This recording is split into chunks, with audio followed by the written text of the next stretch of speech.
Hi, I'm Laura Flanders. Welcome to this special program about young voters, millennials, born between 1981 and 1996, and their even younger counterparts, members of the so-called Generation Z. Taken together, these groups now surpass baby boomers as America's single largest group of eligible voters. But will they actually show up at the polls in November? Early indications of energy and enthusiasm signal that they may. Past voting patterns suggest they won't.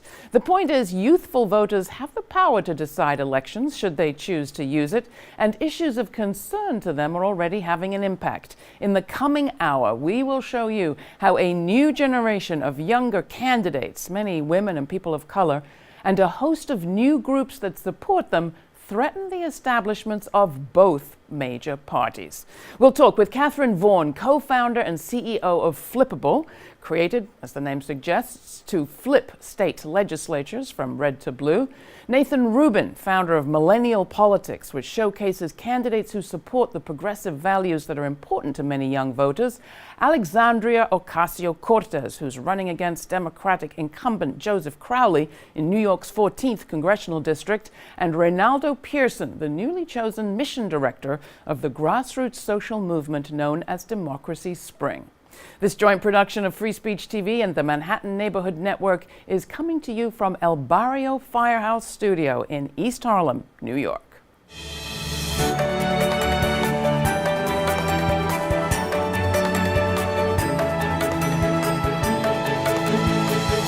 Before hearing from our guests, let's take a quick look at the growing size of the youth vote and its political potential.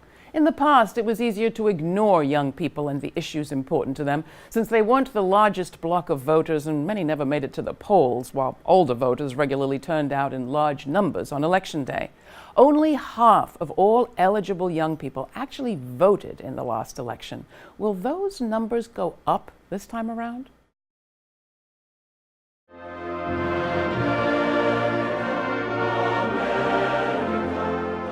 Donald Trump's surprising election victory in 2016 President of the United States met immediate resistance from dismayed citizens, especially women, people of color, immigrants, LGBTQ people, and all who felt marginalized and threatened by the new president's divisive rhetoric.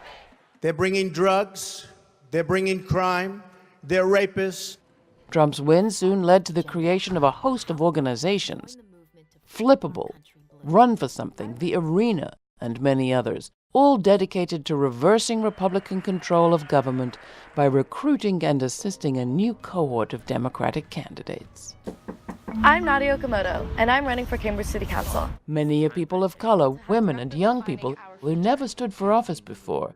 People like Suraj Patel, running in a New York primary against a more mainstream Democrat, incumbent Carolyn Maloney, in New York's 12th Congressional District. People are marching, people are resisting, students are walking out and protesting about guns. We're tired of sitting on the sidelines and waiting our turn, and it's time for a new generation of people to take leadership. The emphasis on youth is no accident. In the past, it was easier to overlook younger voters as a political force, since they weren't the largest bloc and many never made it to the polls. But millennial and younger people now make up America's largest group of eligible voters, surpassing baby boomers for the first time. Still, questions remain about their impact. Will they show up on Election Day? I've always voted at the major elections, but local elections, which I realize now. Participation across the board is necessary, and that means you have to show up for the protest, you have to show up to the phone bank, and on Election Day, you have to cast your vote at the ballot box. Will youth comprise the largest block of actual voters in the coming midterms? Early indications of energy and enthusiasm seem to suggest they will.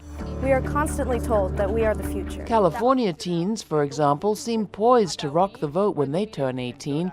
100,000 16 and 17-year-olds have already pre-registered in the Golden State. For those of us who are 16 or 17, We can actually pre-register to vote. In the aftermath of the February school shooting in Parkland, Florida, which left 17 dead, political activism among the young skyrocketed. The media-savvy student survivors of Parkland sparked a national movement demanding gun safety legislation. 96 people die every day from guns in our country, yet most representatives have no public stance on guns. And to that, we say no more. Other issues of concern to the young include economic policies that steal from their future. Former Labor Secretary Robert Reich.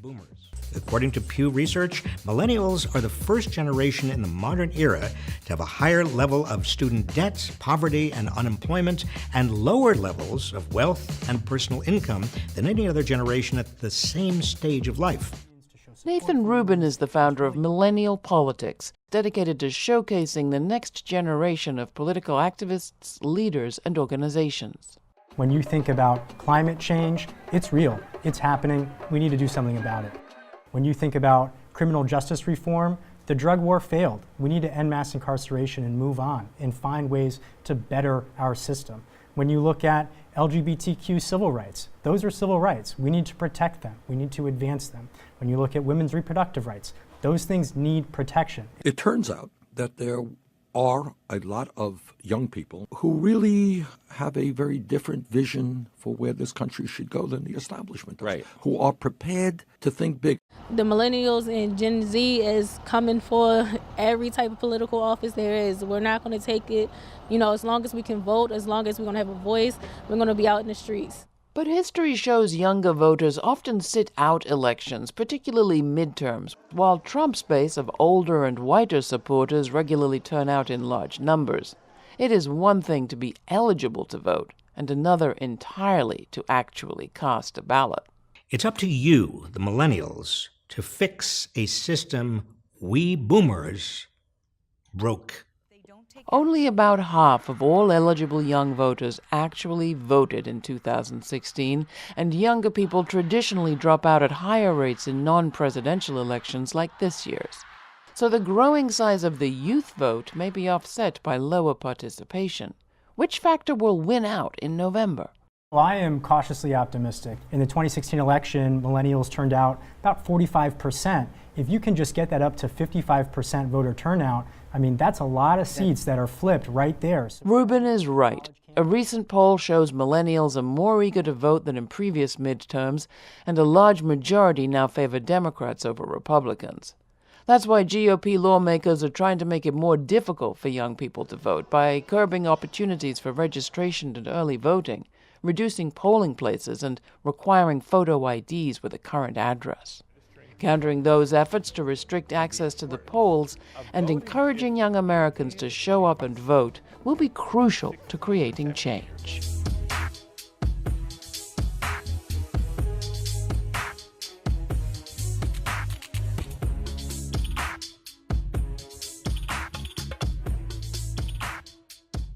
All right, so I'd like to begin with Alexandria Osario-Cortez. Alexandria, you are one of those candidates we're talking about on this program. Tell us a little bit about what went in to your decision to run. Yeah, I come from a very unique district. Our district is New York 14. It's half in the Bronx and half in Queens. And we actually haven't had a primary election in New York 14 in 14 years. And, I come from a background of education, of organizing. I was really kind of deep in some activist movements. And when I kind of picked my head up, I realized we have a lot of work that we need to do at home. Yeah, now you were the director of Bronx for Bernie, I think, 2016, something like that. I was not the director, but I definitely organized on that campaign, yes, in the South Bronx, and knocking on those doors and really knocking on doors that hadn't been knocked on in a very long time was a key part of my decision. How so? Well, I think when you start kind of knocking on your neighbor's door and talking to them about issues of healthcare, on education, when I started having these conversations, I realized that our community, particularly communities of color, particularly young communities, communities with low voter turnout, kind of in turn have been neglected by the Democratic Party as well. They say, oh, well, they don't vote, so we don't have to pay attention. And I think that it creates a chicken and egg situation that it requires someone to fix it, to kind of go in and break that cycle.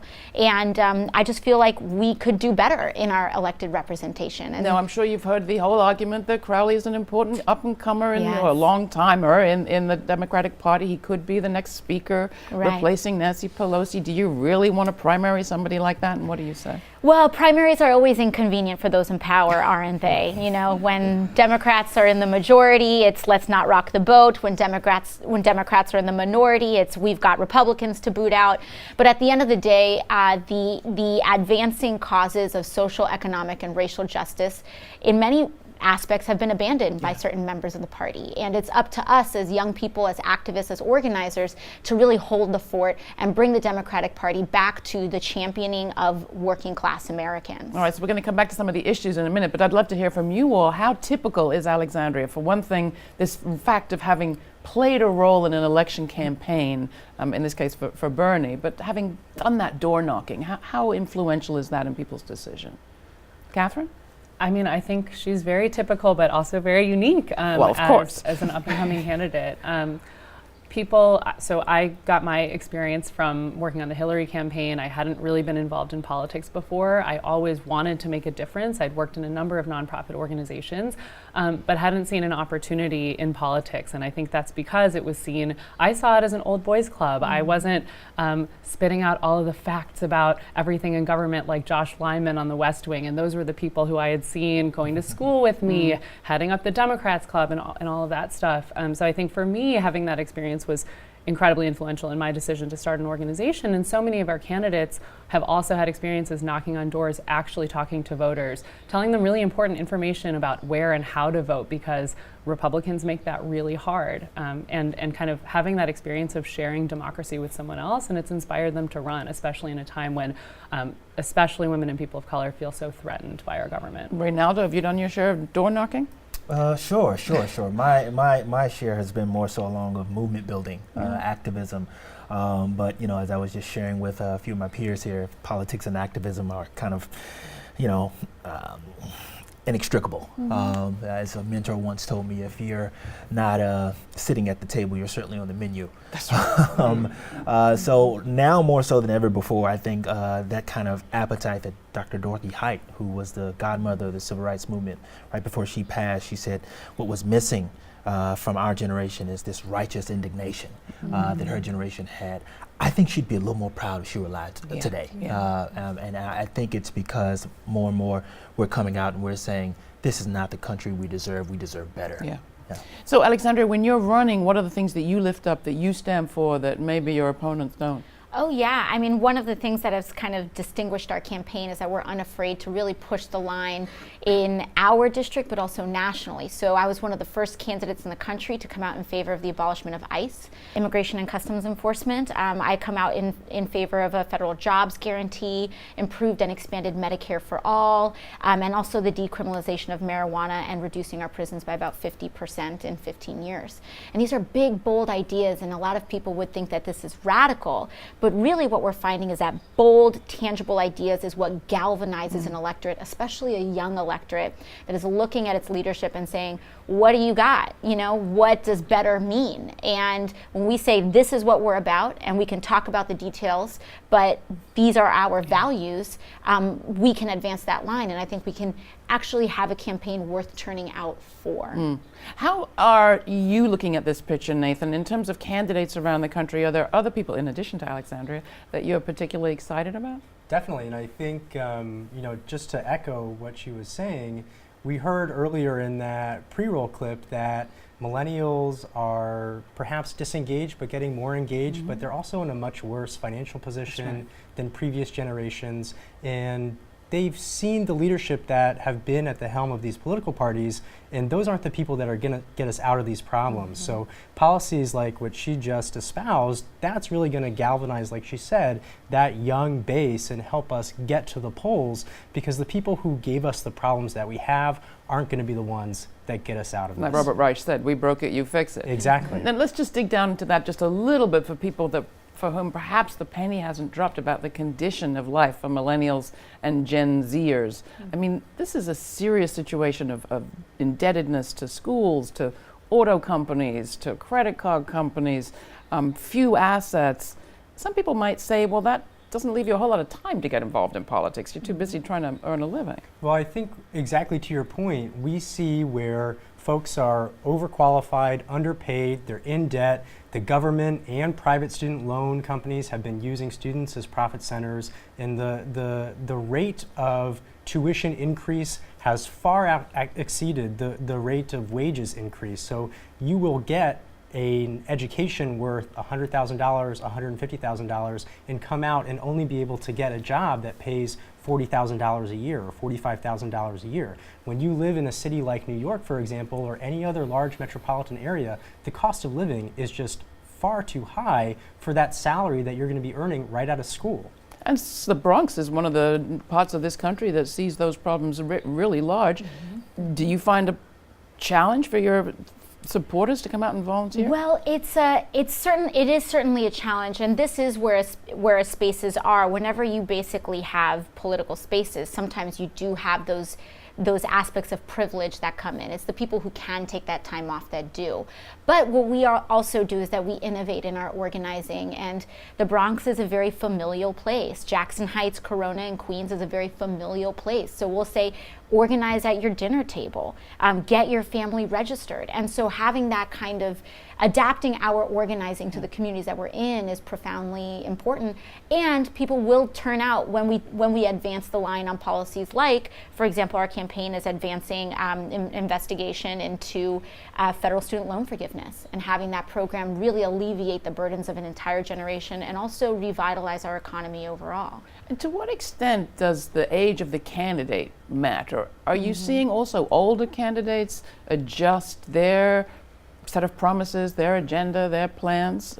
Ronaldo. I was thinking about that when my friend here talked about the older politicians not being capable of representing the policies that we actually care about the most. But I would have a caveat there. They could if we push them. Yeah. Right? FDR in this famous example where he had A. Philip Randolph at the table, and A. Philip Randolph is going down this list of grievances from the African American community, and he goes through it, and then he finally finishes, and FDR says, something along the lines of, "That's great. Now make me do it." That's right. Right? So FDR showed that he could do it. LBJ started as a Dixiecrat out of the South, and ended up being the fiercest champion and partner of the Civil Rights Movement, Civil Rights Act, Voting Rights Act, and then of course there's Bernie. At the state level, also, let's think about the recent primary victory for Stacey Abrams in Georgia. Exactly. First black Spelman woman sister. gubernatorial candidate on the Democratic Party ticket, or any major party ticket. She relied on young voters, or she put her trust in them. Is that what's happening at the state level more broadly? Absolutely. I mean, I think that there are a number of revolutions happening at the state level. That The was first one. just being that Democrats are paying attention to the state level for the first time in a while. We lost over 1,000 seats during Obama's presidency at the state and local level. And it meant that we lost control and majority control of chambers and states across the country.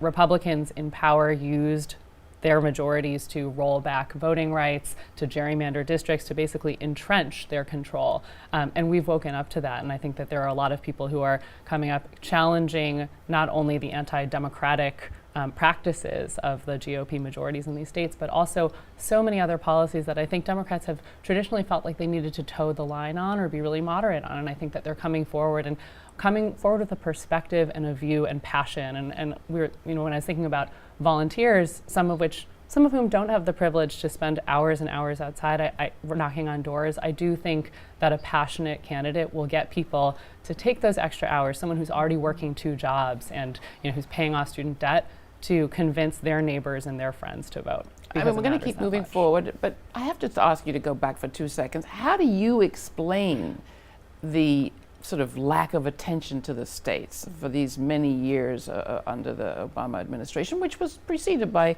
a similar phenomenon during the Clinton administration, to be clear?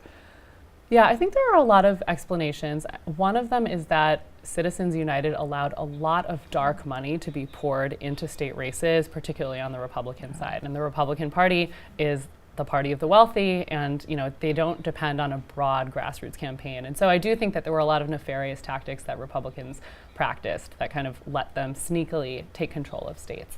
I also think that Democrats tend to think about reform in terms of broad national civil rights movements that have been, our major accomplishments over the past half century. So, I don't want to pass marriage equality in one state. I want to pass it in every state. And so I think that we've tended to kind of shy away from state politics because perhaps we think that so much more legislation should be federal. We're seeing that states actually do have the power to pass more progressive policies when we are able to gain majorities in them. And so we're seeing the positive potential of states as well right now as we try to kind of fight back and claw ourselves back from the situation that we're in. Yeah, states' rights have had a very negative connotation, of course, with fights over civil rights law, but it does seem like people are looking at local power and making a difference at the local level, even in the municipal level. Reynaldo, want to add anything to that? Sure. I mean, I would piggyback on that by saying that it's actually the states that, for instance, right now we have less voting rights than we did 50 years ago when the Voting Rights Act was passed. And that's because last year alone, 99 bills were passed in states to suppress the right of votes. So you're absolutely right that in terms of thinking of change, we've got to think locally and think globally, but act locally. Think globally. And in terms of going back to this money question for a minute, for young candidates, you just talked about money in politics. How do young candidates like Alexandria, maybe we'll ask you too, how do they get the resources to run in some of these races, even the smallest of which sometimes now are terribly expensive? Well, I think going back to everything that's been said here, I mean, Bernie really showed a path where you can rely on a grassroots bed of support in those small dollar donations, and you can run a real campaign. And I think with all of the dark money that's been floating around, there's a real emphasis for candidates to push away PAC money, push away corporate money, and really focus on, I'm running for you, you can help me win this campaign, and that's where my allegiance is going to be. And I think that's really what the future is going to be. Even if Citizens United is not overturned in the near term, we're going to be looking to elect candidates that refuse the special interest money.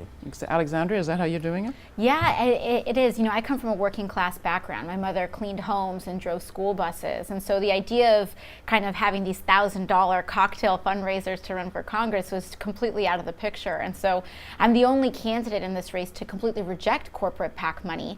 And as a result, we've organized over 14,000 contributions to our campaign. Thank you. Averaging $14 a piece. And we've been able to do that by really kind of marshaling the resources of being digital natives as millennials and say, we know how to use these platforms, we know how to navigate them, that's our strategic advantage, and we're going to take it to the ballot box. Again, typical? Absolutely. It's something that we've really learned from so many candidates who focus on the number of donors. I mean, even the way that she was talking about that, a lot of people will say we've raised X million dollars rather than we have 14,000 people who are supporting the campaign. And that's one way of kind of shifting the narrative a little bit to the grassroots base of support that you have rather than the number of $1 million check writers that you have. So we're going to talk in a minute about what role some of these movement groups play. But to kick that off, who's helping you?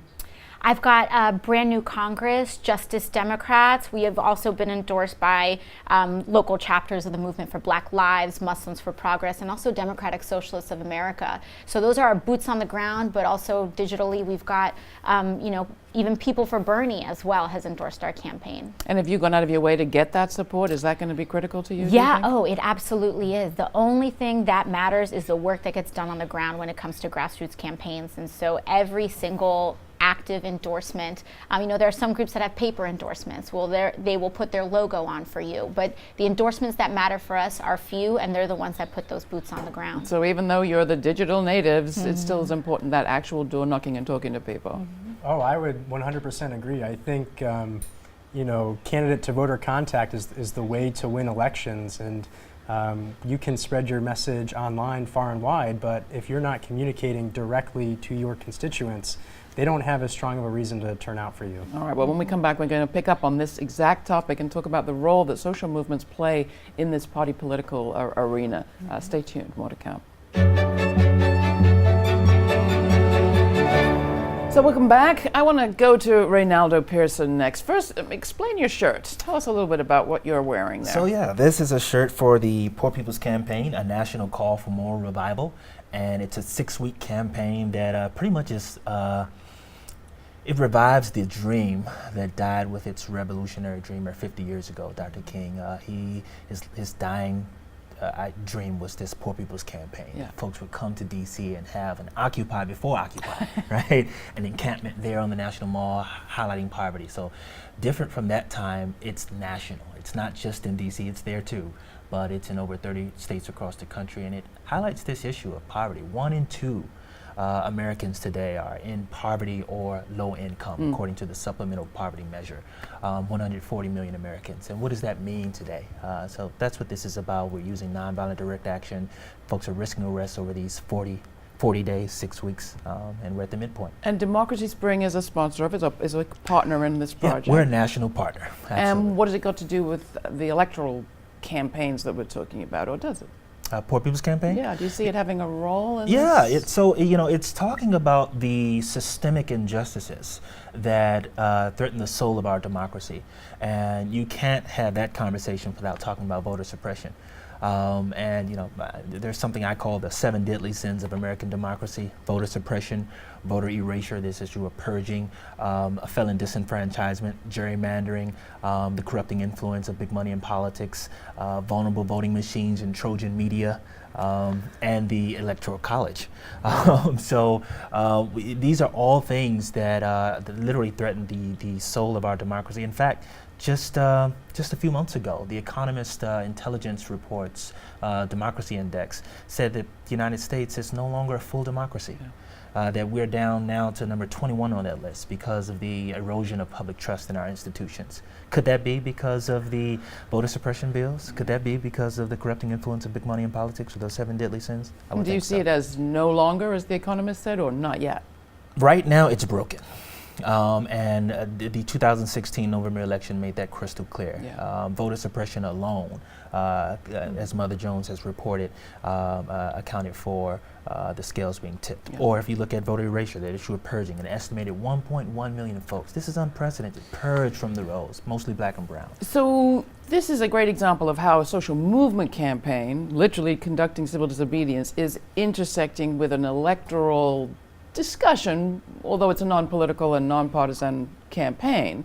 How do you see your role at this table as somebody who's more involved on the civil disobedience front? And what's your role in this election going forward? Yeah, absolutely. I mean, here's the thing we've understood. Our theory of change with Democracy Spring is pretty much that no major democratic struggle in American history has been won without that weapon that Dr. King called the sword that heals, nonviolent direct action. I mean, from the American Revolution to the Civil Rights Movement, women's suffrage, you name it. Nothing has been won without that tool of nonviolent direct action. So we can't be fools to think that that won't be the case now. This system is broken in terms of our democracy, in terms of us getting our fair share of the economy, worker productivity, and the like. So until we actually put our bodies on the line and get into what John Lewis calls good trouble, we're not going to see the type of change that we want from the folks in power. So is that an implicit critique of voting, of elections, of campaigns? They're not going to do it, we need to do something else? Yeah, absolutely. And fortunately, the Dems are starting to respond. Just last week, they responded with, and Democracy Spring was a part of the coalition of 25 organizations that pushed them they announced a few weeks earlier this A Better Deal platform. But now they have A Better Deal for Democracy platform. We have House and Senate leadership, Schumer and Pelosi, and all the other Dems following in suit behind them. They were just on the steps of the Capitol outlining how they're going to revitalize the Voting Rights Act, how they're going to implement campaign finance reform, have independent redistricting commissions to rein in on gerrymandering, and to also introduce new ethics standards. That's huge. It's a huge step in the right direction, and it would not be the case without us mobilizing. We organized the largest act of American civil disobedience this century back in April 2016 by having a march from Philadelphia to D.C. to highlight this very thing. And then we sat in on the Capitol steps, over 1,300 arrested. This is the type of action that needs to push folks to, as FDR said, make me do it. Yeah, now that goes back to Reverend Barber. I mean, the inspiration is Reverend Barber in North Carolina. That was a state struggle where he brought activists from all sorts of political backgrounds together to protest a Republican-controlled state house. Talk a bit about how state tactics are playing out in this national arena now? Absolutely. I mean, Reverend Barber has been such a pioneer, and it comes from a tradition of civil disobedience focused on small d democracy, and that's something that we often talk about at Flippable. We're electing capital D Democrats, but really in service of small d democracy in the states, knowing that the states are where these electoral policies are written. So whether it's Wisconsin, which introduced voter ID laws in 2014 that disenfranchised up to 300,000 people in a state that Trump carried by 21,000 votes, or Florida, where anyone who has ever had a felony conviction can't vote ever again in their entire lives, even after serving their sentences. That's 1.6 million people. That's 25% of all African American adults in Florida can't vote. And Trump carried that state by 100,000 votes. So we're talking major electoral outcomes are being decided by states that themselves decide who can vote and can't vote, when and how people can vote. Whether they're purged from the voter rolls. These are huge issues, and I love the fact that so many groups are coming together and making electoral and democracy issues truly the civil rights issues that they are. So let's talk about the role of these groups. We've mentioned a lot of them: Flippable, Democracy Spring, Millennial Politics. What are you doing concretely, Nathan, in terms of working with candidates like Alexandria or working with voters to change this picture? Sure. Well, I think going back to what Ronaldo said here, one of the 7 deadly sins of democracy was the idea of, I think you said Trojan media, was the phrase that you used. And we exist in an age of digital media, and I think it's really hard for a lot of candidates to get their message out. We have a progressive media platform, a growing national audience, and something that we like to do is invite candidates onto our podcast, our live stream. We write editorial pieces, we boost their social media just by retweeting them and sharing their messages because they align with our values. And what that does is allow them to get exposure that they otherwise may not have gotten, and gives them a national audience that can help to raise their profile on that broader scale. And I think that's really important, just because when you talk about a better deal for democracy, when the president is drowning out all of the news because he is just a vacuum that really sucks it up, it's really hard for Democrats to get their message out and say, we are interested in doing things not because it's going to benefit us directly, but because it's going to benefit American democracy. And that's really important. And one last point that I would like to make here is that we approach it often from a right and a left kind of mentality, but in reality, there is that small d democratic reform that we all want. And as soon as you get to the right and the Republican, they're really borderline autocratic, authoritarian, fascistic. When they purge someone from the voter rolls, when they gerrymander to the point where you could win 60, 70% of the vote and not have even equal representation, that is not right. That is not American democracy. And you talked about Trojan media, monopoly media. It's part of the problem. Often you turn on the TV channels and you wouldn't want to be part of that political fight that you see playing out there on some of those cable stations. Who helped you? How do you get the word out? Yeah, well, I think... Thank you for that. I mean, I think, what the 4 of us kind of represent overall is we have young people who are making our own media, we're commanding our own civic institutions, we're leading our own social movements, and we're running for office. And so when I think about who helped me at the beginning, it was other young people. Millennial Politics was one of the first media outlets to really highlight our campaign. Justice Democrats and Brand New Congress were the first civically based organizations that said, okay, we're going to give this girl who's campaigning out of her grocery bag a shot. And frankly, the DCCC would never dream of doing that. And so, and moreover, when we defined the platform, especially me coming from a background of activism, it's my belief, especially when you reject corporate money, that social movements are the North Star of our legislation. And I think that we really just got to do it ourselves. And when I think about who helped me, it was really how we all worked together to kind of translate what is happening in our politics to the 2018 midterm elections. Now, we often talk about sort of youth failure to participate. It often looks to me like kind of amazing that young people manage to participate at all, given the challenges put in front of them. As we're seeing a new generation enter politics, the one we're talking about right now, not just age-wise, but demographically, one of the most diverse generations we've ever seen, I think the most diverse.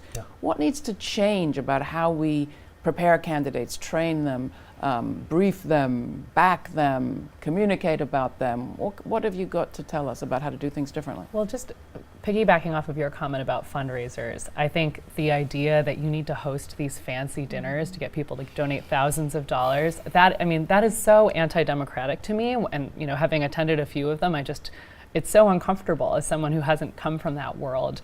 And so one of the things that my organization, among many others, is trying to do is develop a grassroots base of supporters and fund these candidates with grassroots dollars so that they can actually do the work of talking to voters. And I think obviously there are a lot of reasons why our system works the way it does, including Citizens United, and that may not change in the near term. But I do think that our party needs to do a better job of grooming people to speak to voters and listen to voters rather than simply always fundraising and dialing for dollars. And making a different approach, gender-wise, race-wise, making sure immigrants get to vote, to participate. How would you say things need to change? This is why I fight so hard for campaign finance reform, because, for instance, small dollar matching is important. Right here in New York, Letitia James is an African-American woman. She's the public advocate. She has personally said at a conference I was just at, I also spoke at the Unrig the System Summit in February in New Orleans, that she would not be where she is without public financing systems to get her there. So when you do this type of legislation, it is revolutionary. Money, I'm hearing. What about other things? I mean, when we train people to be candidates, we're basing our models on all those white guys who are now candidates, who we've seen for generations. What would you change if you were bringing up the next group? I think we have to change the whole culture of politics. It is elitist, and it is concentrated in the people who have traditionally held power, which generally falls along gender, wealth, and racial lines. And in an America that is diversifying, I think we need to just really kind of bust our political culture open. We need to stop being so concerned about whether our T's are crossed and our I's are dotted. And I think we need to actually stand up for something. And that requires a rhetoric that is different. I think as a reflection of that money in politics, our politics itself, our political culture is very corporate. And so we can't say things that other people would say. And I think that, in terms of our political culture, I think that political candidates would do well to kind of not just use the language, but actually come from the world of activism and social movements, and to say, hey, we need to call a spade a spade. It took so long before a politician actually said Black Lives Matter. It took so long. It was treated as this political dynamite, and it should just be a basic element of fact. And it took so long for people to say things like abortion rights, or some of these things are seen as just political dynamite, but because we haven't talked about them, we have disenfranchised all of those people for which those movements matter. And so I think that in terms of our political culture, we got to be bold, we need to be courageous, we have to be unafraid, like the same people putting their lives on the line on the front lines of activist movements and abroad. Are women running different in this Me Too moment, Nathan? You thought I was going to go to her. Well, I think Alexandria perhaps would be better suited to answer the question. But I would say that what we are seeing is that it certainly seems to be the year of the woman. I saw a fascinating statistic, I think it was in Axios, one of their daily newsletters, about how since the founding of the Senate, there have been over 1,900 male senators, and in that same time, there have only been 52 female senators. And that just absolutely blew my mind. And I think when I look at the folks that are running, perhaps for a variety of reasons, they were reluctant to get into the political space, but perhaps one of the silver linings of the Trump administration is that he has really sparked something amongst the electorate and amongst women in particular, that they said, I need to get into the political arena and I need to make my voice heard. And I think what we're seeing is that they're bringing themselves into their campaigns, and they're already making history. Luba Gretchen Shirley out in Long Island, for example, she encountered a problem and said, I need to pay for childcare. I have these campaign funds. Can I use them to pay for childcare? And this was a historic precedent where the Federal Elections Commission said, yes, you can use your campaign funds to pay for your childcare. And that suddenly, I think, opened a lot of doors for a lot of female candidates that that gives them flexibility they otherwise might not have had. See how good he was on that issue? Anybody else want to weigh in on this? I mean, we are getting the idea that dense concentrations of machismo are a liability when it comes to power. What would give you that idea? You want to come in on this? I mean, thousands, literally thousands of women and people of color has signed up to run for office post-November 2016. And just in the House alone, we have 390 plus women running for office there. I mean, that's unprecedented. So that's a good sign. All right, Alexandria, back to you on this. Yeah, well, I think that in terms of women running, I think that we're getting more comfortable running as we are, as Nathan mentioned. I think for a very long time we saw just our culture, but especially how brutal our political culture was to women. I think we saw how Hillary Clinton was really raked over the coals in 2016, regardless of how you feel about our politics. And I think that prevented a lot of women from running. But, when I saw Trump was elected, I said, well, literally anybody can become president now, so I can run too. All right. Well, thank you all. We'll be back in a moment to look at some next generation candidates you should know more about and some actions that you can take to support them. What is the best path forward for progressives as we approach the crucial midterm elections?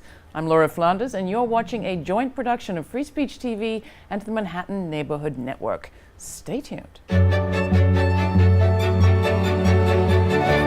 Welcome back. I want to come back to you, Nathan, and talk about some of the things we talked about at the very beginning of this show, which is the condition of life for people in this millennial and Gen Z generation. What are the issues, given the condition that they're in, what are the issues that are particularly turning them out to vote now? Well, I think it's a number of issues. I think first and foremost, we have to recognize that inequality has been worsening for decades. We've seen productivity increase, we've seen corporate profits reach record highs, and wages are stagnant.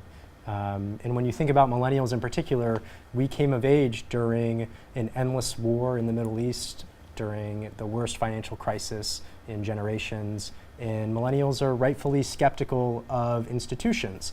With that said, we need political leaders with courage to say, I recognize your situation, I'm going to address income inequality, look to raise the minimum wage, look to address the student loan crisis, and really meet millennials where they are and address issues that are important to them. And those are just two of the ones related to their financial situation, but there are a whole host of others, I think, that are more social in nature that are really important to them. And yet, Catherine, politicians have reason to say, okay, well, we hear that every election, and every election young voters don't turn out, so I'm not going to go off track with my older voters to cater to younger ones who aren't going to show on the day. I think that we maybe have too pessimistic a view of voters in general. Medicaid expansion was a huge issue for Virginia voters last year, and as of today's taping, it looks like Medicaid expansion is going to pass in Virginia. So many of the voters that some of our candidates talked to last year were covered by employer plans or by other plans, but they wanted everyone in Virginia to have an opportunity for health care. And I think that there are members of the older generation as well who see the predicament that their children and grandchildren are in. And, I don't think that they're going to necessarily vote against our interests simply because a Democrat running is, standing up for millennials for the first time, really. So I do think that the general national mindset is shifting around the situation that young people are in, and also us being the future voters. And if we don't vote this time, we're voting next time, and things are changing. And the skepticism people have about young voters who are driven more by issues than by candidates, how would you see things shaping up this election? You've got big movements around things like gun control, and you seem to see a lesson coming from the Dreamers around the potential of young people to put legislation on the table, and yet there's still this idea, this skepticism that, come November, will it really turn out?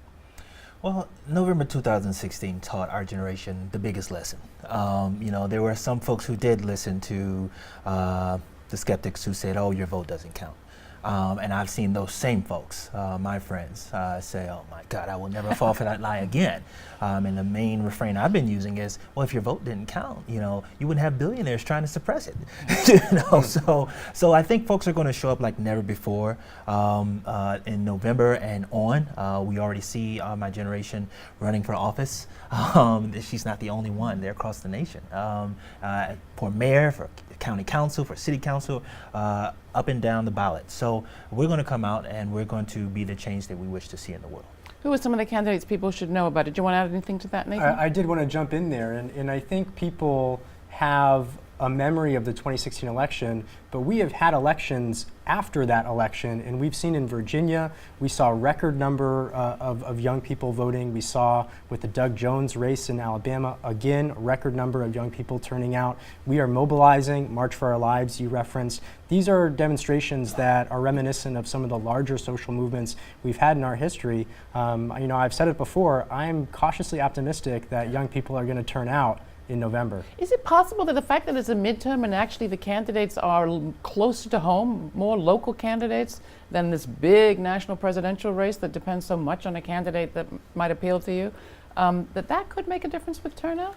I think people are seeing people like them running for office for the first time. I think that a lot of millennials maybe were less inclined to vote in midterms before when they couldn't relate to anyone running. And where it seemed like such a dry and inaccessible part of politics. There are so many organizations now doing the work to make this easy to understand, to make these issues really relevant, to connect people digitally and in person with the candidates who are running to represent them. So I think that makes a huge difference. And if I may, something hasn't been said.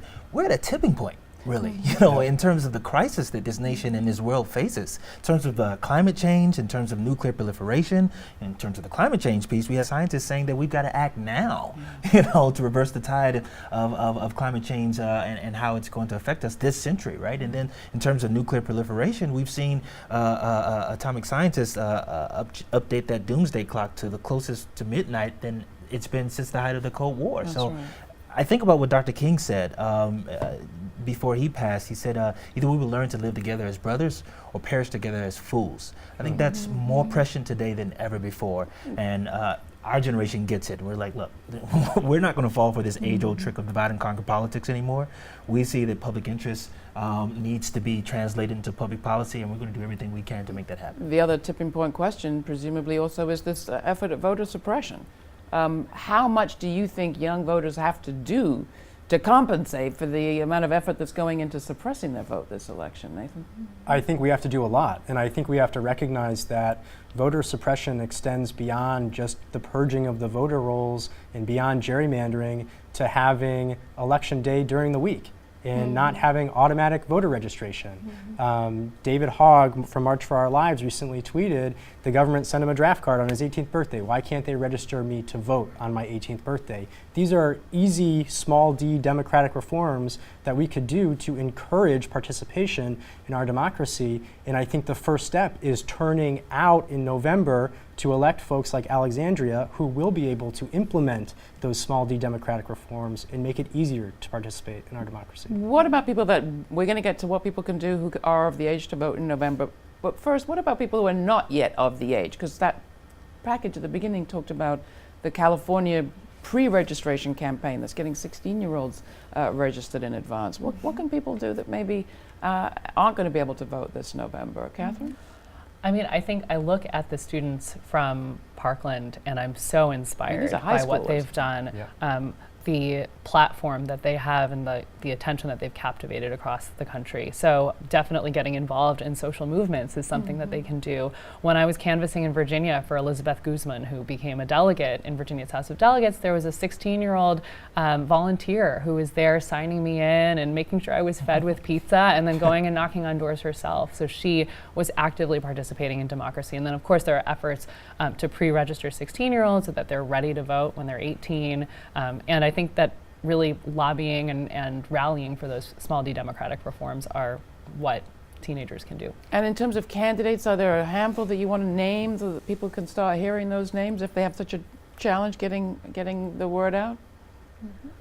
So, Catherine. So my organization's focused on state legislatures, and there are 7,000 state legislative seats, 6,000 well, maybe don't of list which. all of them. How much time do we have? So we have 100 candidates that we're supporting. Just to name a few, we're focused on Texas and Pennsylvania right now because they've had primaries already, but we'll be rolling out more, and you can check them out on our website. There's Maria Collette in Pennsylvania, who was both an attorney and then switched her career to be a nurse, and has represented children in need of legal representation and served patients, and she wants universal health care. There is Joanna Katanak in Texas, who's running for the state house, who grew up in the foster care system and really is going to know how to represent all of her constituents because of the experiences that she's had. There's Caleb Frostman, who's running in Wisconsin in a special election that Scott Walker tried to cancel. But he's running because the courts wouldn't let him do it. And he is running as a white man on a platform of extending civil rights and uplifting people of color and ending voter suppression. So there are these amazing candidates that I would definitely suggest checking out. Alexandria, those people you want to mention? Yeah. I'm proud to be part of a national coalition of congressional candidates. There are over 55 of us nationwide in 2018 that are rejecting all corporate PAC money. And so as a result, some of these candidates are utterly transformational. You have Chardo Richardson out in Florida, who's a veteran and an ACLU lawyer. You have Amy Villela, who's a working mother who actually tragically lost her daughter due to private health insurer loopholes. And so she's running for Congress to change that. You've got Cori Bush, who was a pastor, a nurse, and she was part of the movement for Black Lives in Ferguson, and now she's running to take that congressional seat and make sure we have criminal justice reform on a federal level. And that is what we can accomplish when we are tightly tied to social movements, reject corporate money, and run like we've never run before. Now, how do you know when a candidate is rejecting corporate money? Well, they can either take a pledge. There are organizations that kind of certify it, like Justice Democrats and Brand New Congress. And you can also, journalists can do the work of looking into their FECs, but if a candidate isn't taking corporate money, they usually are pretty proud to advertise It's kind of a tag, corporate free, right? Something like that? Yeah, it absolutely is. Anybody you want to mention, Reynaldo, while we're in the mentioning I would refrain phase? from mentioning people and actually refer to that call you asked about young people and how they can sign up if they're not voting yet. I could say sign up with Democracy Spring and other organizations that have boots on the ground, because I'm sure there's a pro-democracy reform that you can help to advance in your city or state. It's a whole list of things that counter those 7 deadly sins or redeem the nation of those 7 deadly sins that I outlined. So that could be automatic voter registration, which is over 12 states now, New Jersey being the last one. So these pro-democracy reforms are winning. It could be vote by mail, which is now more popular because of how it boosts voter turnout and more secure than the systems that we have right now. It could be ranked choice voting, which just advanced in Maine. Independent redistricting, independent redistricting commissions, that's a mouthful there, to rein in on gerrymandering, or the National Popular Vote Compact for going against the Electoral College. So many different things. So go to democracyspring.org, and I'm happy to, our organizers are everywhere across this nation. We're happy to help assist them into being a part of that change we wish to see. And what about all the elders out there who are excited to hear all of this and wondering, well, does that mean I should just step back and let them take over? I personally would say absolutely not. I think none of us up here are arrogant enough to think that we don't need mentorship and we don't need guidance. Folks have been fighting this fight for a very long time, and we absolutely look up to the folks who have been in the arena for longer than we have. But what we ask is, help us, mentor us, show us the way, and let us lead. We need a new generation to come in. And to go back to your question about some candidates, I would just mention Gina Ortiz-Jones down in Texas, endorsed by Emily's List. She's a veteran, first-generation Filipino-American. I would also mention Lauren Underwood in Illinois, first-time candidate, worked in the Obama administration. And then, of course, Beto O'Rourke, trying to take Ted Cruz's seat. At Millennial Politics, we're focused on federal-level races because we think the best way to put a check on the Trump administration is to flip either the House and the Senate, or the Senate, and install as many Democratic governors as possible. So check out those candidates, take a look at their races, and of course, if you know a millennial, make sure that they are registered to vote and explain to them how they can get involved. And we haven't talked much about third-party campaigns, but presumably candidates running on the Green Party or one of the other third-party platforms would also be represented at millennial politics if they're in that age group? So right now we do not feature third-party candidates. We're really focused on building up the Democratic Party. We believe that, like it or not, we are operating in a two-party system, and to bring the change that we need to work both inside the Democratic Party and outside the Democratic Party, because our biggest concern is having a Trump administration go unchecked. Anybody want to comment on that? Yes, what he just said is a fact, unfortunately, and that's why one of the things I list is as a countermeasure to those 7 deadly sins is ranked choice voting. When you have a ranked choice voting system, then third, you won't have to worry about a spoiled candidate or a spoiler. Ranked choice candidates or ranked choice voting actually allows for third parties without you worrying about that duopoly. Yeah, and if I could kind of pop in here as well, I do think that while we are, perhaps some ways away from third parties on a federal level, perhaps sooner than we even think we may be, I do think that building power on local city council levels is a really viable way for third parties. Some states are much easier, said than done. Tish James actually won her city council seat as a working families candidate. That's right. And that requires, I think, as young people, for us to think a little bit outside the box. I was really proud. I'm running as a Democrat. I'm proud to run as a Democrat in this cycle. But last year I was also proud to endorse Jabari Brisport, who ran here on New York City Council, and he was a Green Party candidate and a Socialist Party candidate as well. But he was fighting back kind of against the scourge of luxury real estate overdevelopment in New York City that is really pinching working families. And I think there are some levels where we need to realize that our issues are not left and right, or they're not partisan, but they are up and down. And when someone on another ballot line, whether it's working families, Green Party, Socialists, so on, is standing for the right things, we need to be willing to endorse and collaborate on those issues. And kind of also speaking to the point on elders as well, the average age of a House Democrat is at its highest point in American history. Average age is 65 years old as a House Democrat. You have to be 25 years old to run for Congress. And so, I think where we benefit from is the diversity of age represented in our government, because when it's just older Americans that are represented, how are we going to really prepare for things like automation in our economy, tuition-free public college, a student loan crisis, and forward-thinking kind of issues as well. Final question. Once the election is over and all of your candidates have won and it's a brand new day, how do you keep them accountable? Reynaldo? Well, the same thing we did in April 2016 when we organized the largest act of American civil disobedience this century. March from Philadelphia to D.C. We need to do the same thing, have folks there on the steps of the Capitol, sitting in if necessary, pretty much holding these politicians accountable. You say a better deal for democracy is what you're promising? All right. Do it. Okay. Yeah, so state politics have lived in obscurity for so long. State House reporters are declining by 35%.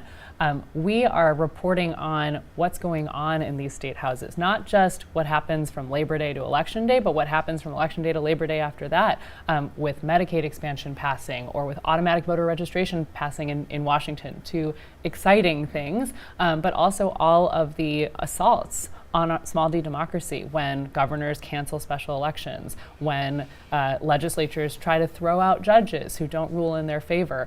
This is all happening at the state level, and we're trying to be a home for that. Final word from you, Nathan. Well, I think getting involved in campaigns early is a really good way to build rapport with those politicians that are ultimately elected.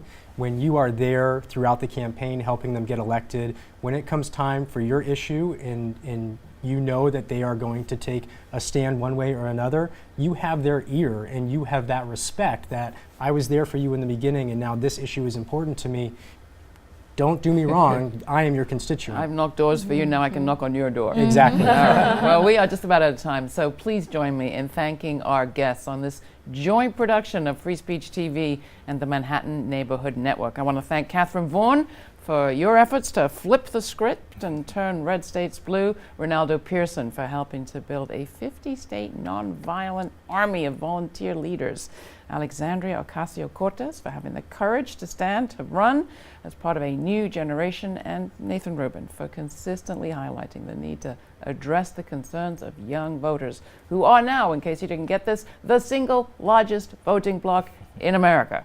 From the Manhattan Neighborhood Network studios at El Barrio Firehouse in East Harlem, New York, I'm Laura Flanders. Thanks for watching this edition of our series, Elections 2018, The Progressive Path Forward.